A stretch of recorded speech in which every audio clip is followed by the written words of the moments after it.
Business as Unusual is a thought-provoking podcast that explores the innovative strategies, disruptive ideas, and unconventional practices driving successful leaders and companies in the ever-evolving world of modern business.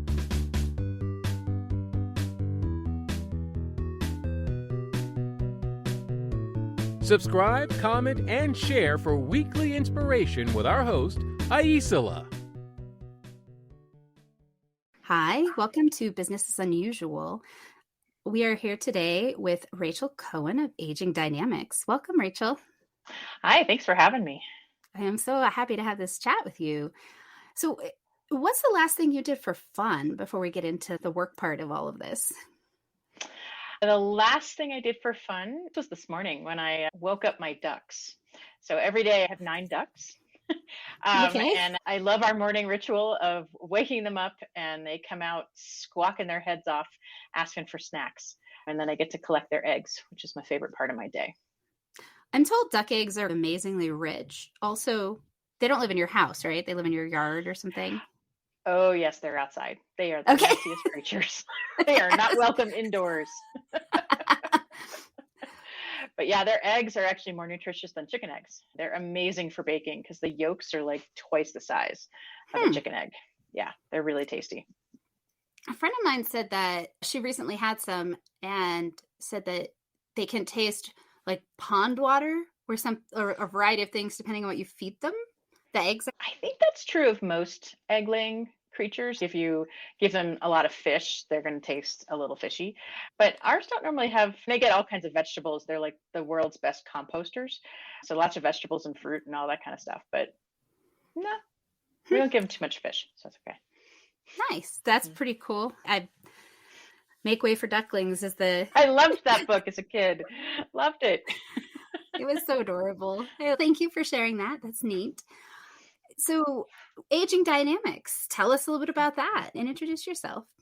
Yeah, so happy to. So I'm the founder and CEO of Aging Dynamics Consulting firm. We work with all different types of entities, for-profit, nonprofit, and government entities, all who are focused on healthy communities or age-friendly communities. So I have the pleasure of working with organizations who are startups all the way to very well-established organizations all over the country. And we basically are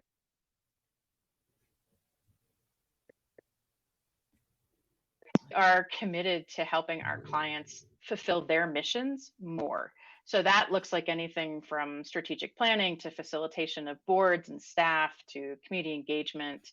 We do a lot of coalition building and work in the community to help our clients be able to know that their mission is aligned with what the community wants and needs, and also that their actions are aligned with what the community wants and needs. So what is an age, I think you said age-friendly or aging-friendly community? Yeah, age-friendly communities are places to grow up and grow older. So it's what our communities used to be way back in the day when we would have multiple generations living in the same neighborhood. We had built-in connections and support, and we've really moved away from that.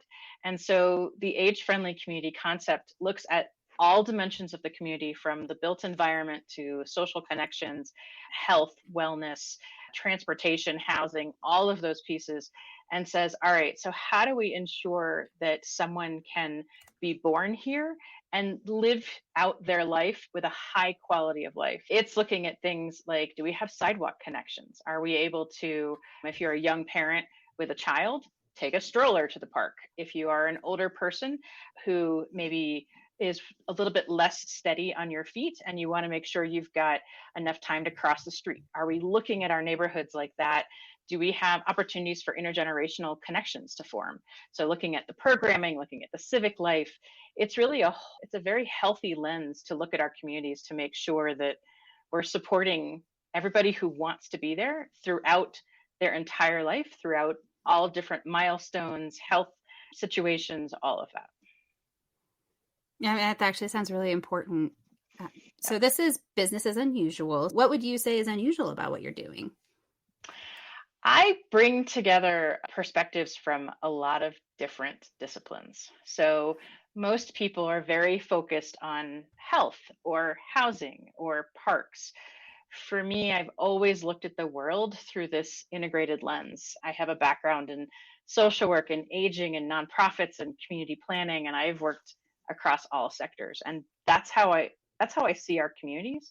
So what I do is I'm bringing together your businesses, the hospitals, the public health entities, the schools, those in aging, community development, housing, all together to work on these challenges that we have, because they all work in the same space. They just don't know it most of the time. Yeah.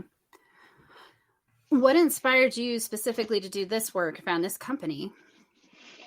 Yeah, I've just always had a love for people and place. At one point in my career, I worked for National Wildlife Federation in Michigan, and I was working to help neighborhoods in Detroit and Milwaukee figure out how to take control of the redevelopment. There's all this money coming down, and it was very top heavy. And I discovered during that time where I'm doing stops and meeting block captains and bringing together developers and all of that, that I just had this love for community. And I recognized the need for those intergenerational relationships, that need for being able to get from your house to your park and have a community garden. And those are the things that jazz me up. Like, I just get super excited about how much we live in these places. And I found I kept trying to work for other people. I worked in nonprofits, I worked for other consultants, and none of it fit because everybody was so like just siloed. And that's just not how I see the world. It's not how we live in the world. So I said, fine, I'm taking the leap. And I started Aging Dynamics about 7 years ago now. And that enabled me to be able to bring in a client who maybe only focuses on aging and be able to help teach them about everybody else around them. And how do they speak the language of housing, and how do they speak the language of healthcare, and help get them all in the same room. And they may come to me for a strategic plan, but I get to help them with all of the other pieces too, so that they become a stronger organization. And we're re-knitting this fabric that to me is super exciting and super obvious, but isn't to most people. Yeah, it's funny because I don't know if you've heard of moreincommon.com, a really interesting qualitative study think tank. And one of the things that they published was an article about that difference of, they call it foxes and hedgehogs. But it's when you have a wide ranging curiosity and the ways that you can bring different insights to different disciplines. Like once you're grounded in your discipline, because you need to kind of inform yourself, and then you go out to this larger one, it allows you to have different perspectives in terms of the work that you're doing and come up with creative ways of addressing typical problems. Yeah, exactly. That's the fun part. Right? I feel that. Who do you typically work with, or who thrives with your service? It really ranges. It's funny you were talking about that curiosity. The specific type of client is somebody who is curious. I do tend to work, majority of my clients are nonprofits, so very mission driven, but occasionally I will have a for-profit or government entity, but they have to have that mission really central, because I want to work with the change makers, and I want to work with the people who are not only curious, but they're committed to figuring out how to solve whatever the challenge is that they're focused on. And each of these challenges are going to connect with the next client and the next client. So for me, if I can help you and you're open to change, then that next one's going to build off of what you just did. And so I want the folks that are really open and committed to doing things potentially differently. That makes sense. And in terms of just the number of things we're seeing that aren't working out as we would hope. What's a typical problem you find yourself solving, if there is one? I don't know if I guess there's a typical aspect to the problem, which is often I'll have organizations come to me who have tried the same type of program or the same type of intervention for years and years. And they suddenly are becoming more aware of, we want to have greater impact. And so that's often the space that I'm sitting in is, all right, how do we make How do we have greater impact, or how do we have a greater difference, or change this, whatever this nugget is that we're focused on, which could be how do we help older adults aging community in a healthier way? I do a lot of food insecurity work. So how do we address hunger, the root cause of hunger? And so my role is often that, like, all right, let's ask the questions. Let's get curious and say, what have we been doing? How are, if there's clients or there's humans that are involved on the receiving a program or service, let's talk to people. Let's talk to others in the community and just really get a better understanding of what's happening and what's working and what's not. The next big fun part is then going out and looking at other sectors, looking at the business world, looking at, sometimes it is the public agency world, and saying, what else is happening out there? Are there other approaches? Are there other partners we should be working with?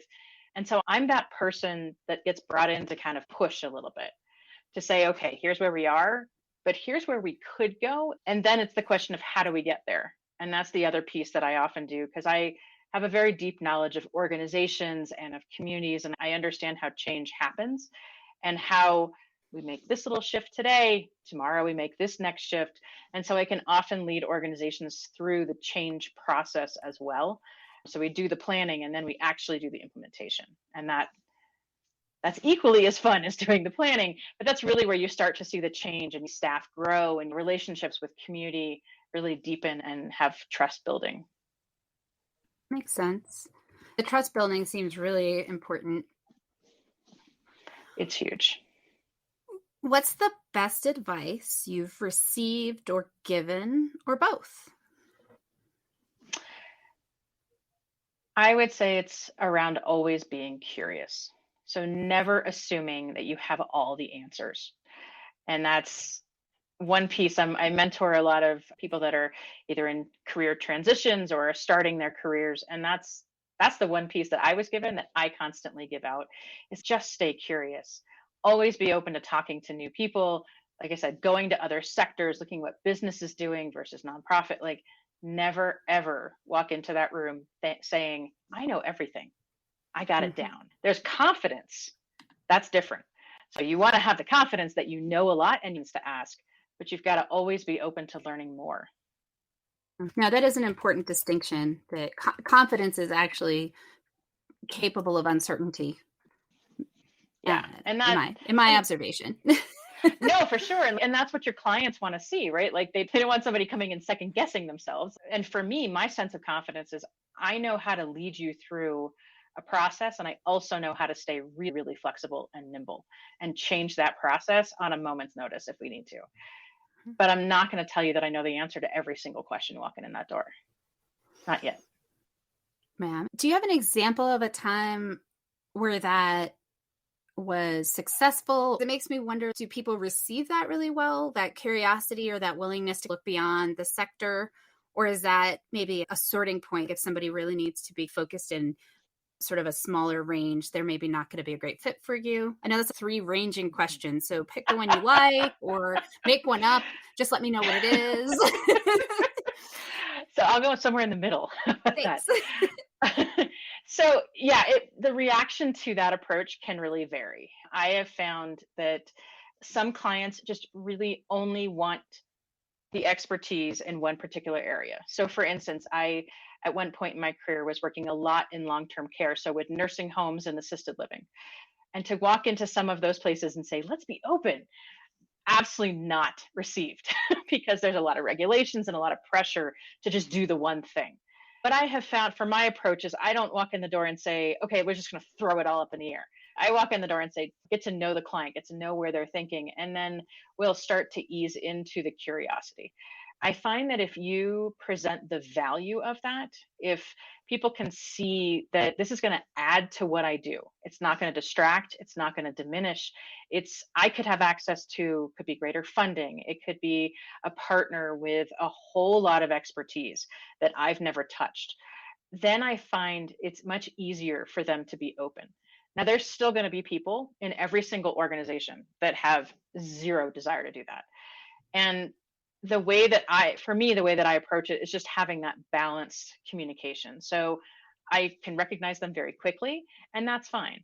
If the entire organization is like that, I am less likely to take that client. But if it's one or two people, for me, it's an opportunity to help them grow. And oftentimes there is a little window or a light that goes on during the process and the time that I'm with them where I can see that person growing and opening. And that to me is one of those added bonuses where I've helped to expand this person, this organization. And sometimes it doesn't work at all. And that's just life. But most of my clients, there is that openness when you can talk about the value. And to build on what you said a little bit, that my experience, I worked in nonprofits for 13 years, and I actually appreciated not the reflexive detractors who just always didn't like everything. The people that were willing to share a conflicting perspective or view and or even resist something because they had a thought that of concern or whatever. I felt like that was always a stronger way to engage in problem solving, because then it forced people to look at their blind spots or question their assumptions and potentially get to a more effective and solid result.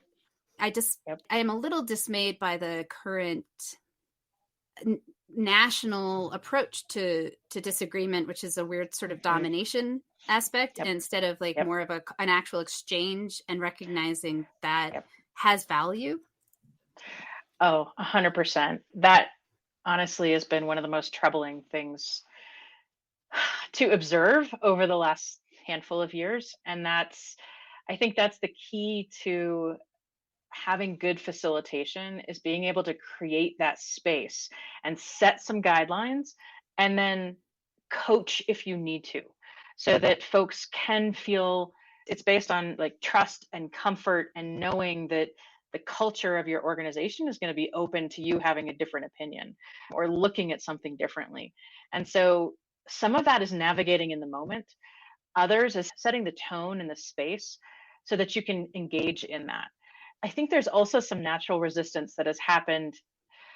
Some of it's abated, but where we get a little nervous if we're talking from the nonprofit stance and we're trying to look to business or to the for-profit. I've seen definitely some good changes there where we're more open to what's happening in the for-profit world, but there's still some resistance to, well, we're nonprofit, we can't be like a for-profit.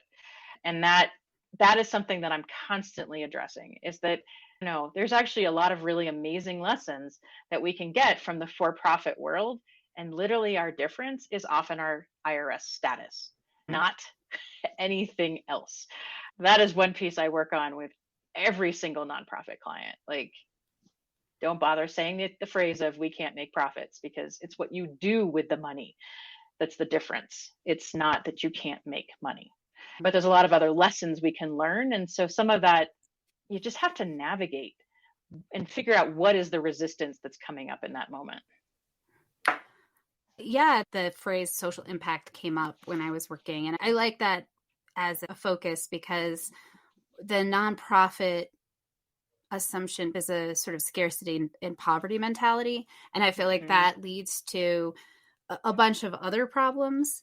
I've also been with the group called Post-Growth Entrepreneurship, and the woman who founded it, Dr. Melanie Ryback, talks about the distinction between extractive profits, which are how we get billionaires, and then the profit, which is the way that you run your business. And not for-profit businesses, I honestly think all businesses should not do the extractive piece, but that's a completely different podcast.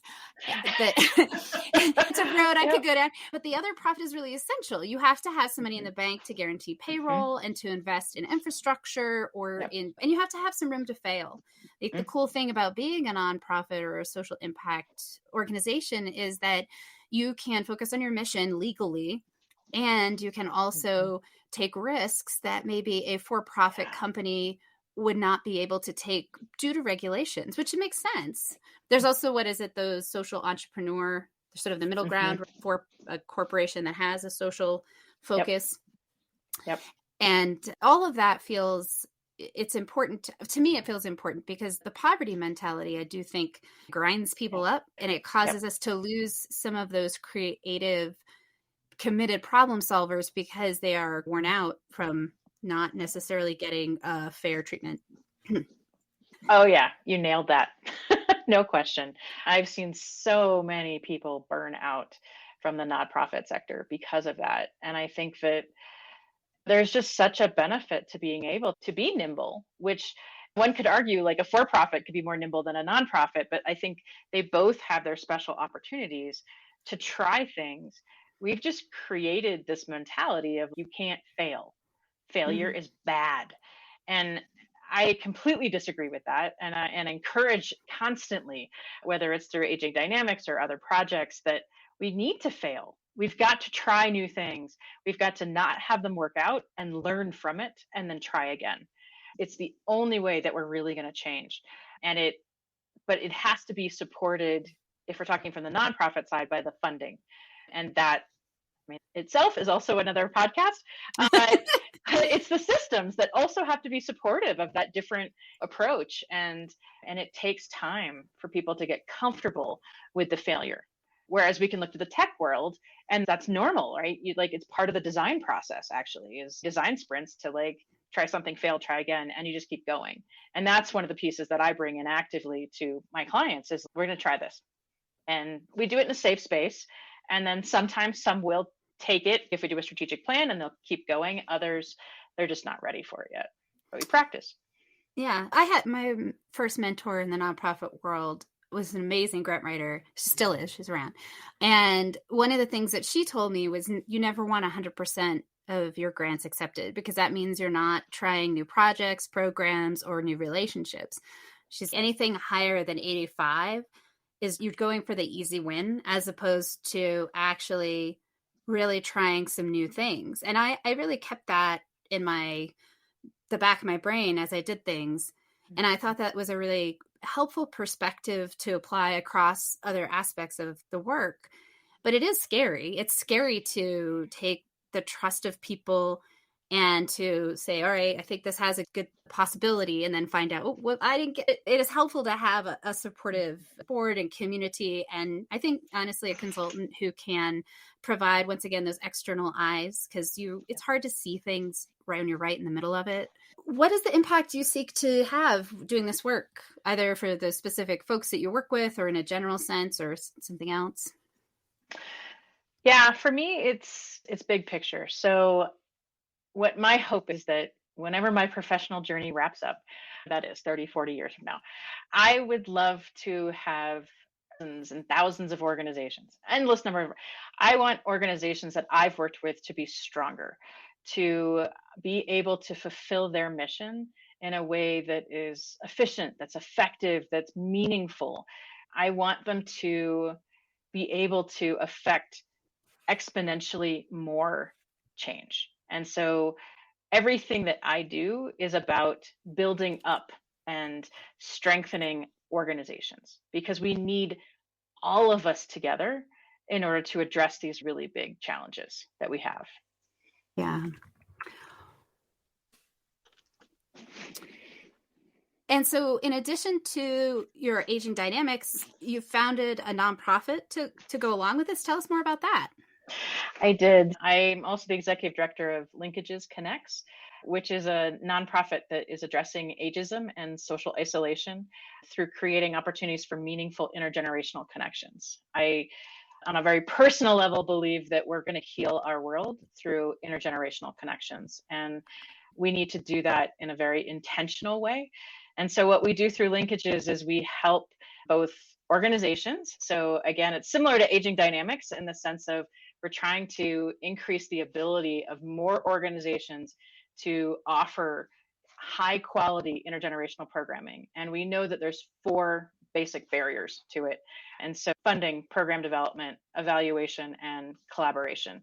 And so through Linkages, we're creating all kinds of resources and training and a collaborative network that helps organizations learn together and also learn how to create those high quality programs. And then we're also working with the individuals. So we also offer programming through Linkages as a way to not only demonstrate what a high quality program is, but also be able to offer it to like affordable housing providers and other organizations who don't have capacity or will to set up their own staff to do it. And so we're right now in this point where we're creating a whole online hub where all these resources are going to be living. There'll be a whole community space for people to do trainings and get together, whether you're organization staff or individuals. And we're also launching a nationwide or worldwide, if people want to come, network. So that'll launch on April 27th. And that'll be quarterly ways for folks to get together and engage. But it was very important to me from the aging dynamics perspective to be able to have a more direct focus on this area of social isolation and ageism. I can do it a little bit through my client projects, depending on which projects I get, but this was a really important area that I knew needed to be addressed, and the intergenerational piece has been proven many times, as you can look in the research, to have incredible benefits for both the youth and for older adults. Yeah, I had my own experience with one of the nonprofits that I ran. We did an intergenerational project, and the power of that, and also the awkward resistances that we ran into, was undeniable.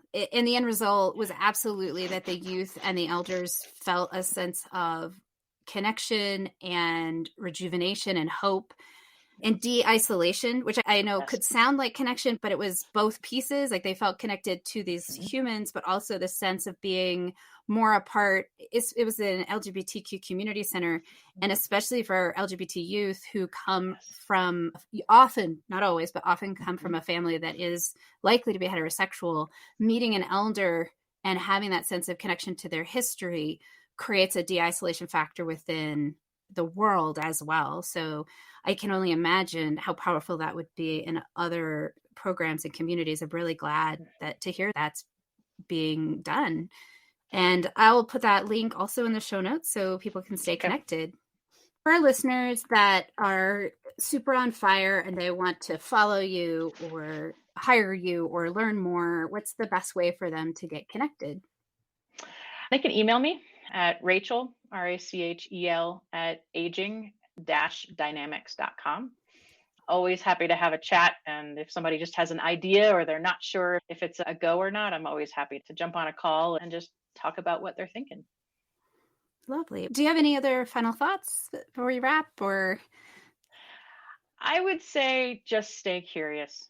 Always question what the norm has been, and ask yourself, is there another way that we could be doing this? Thank you. Thank you for being here today. Thanks for having me. All right.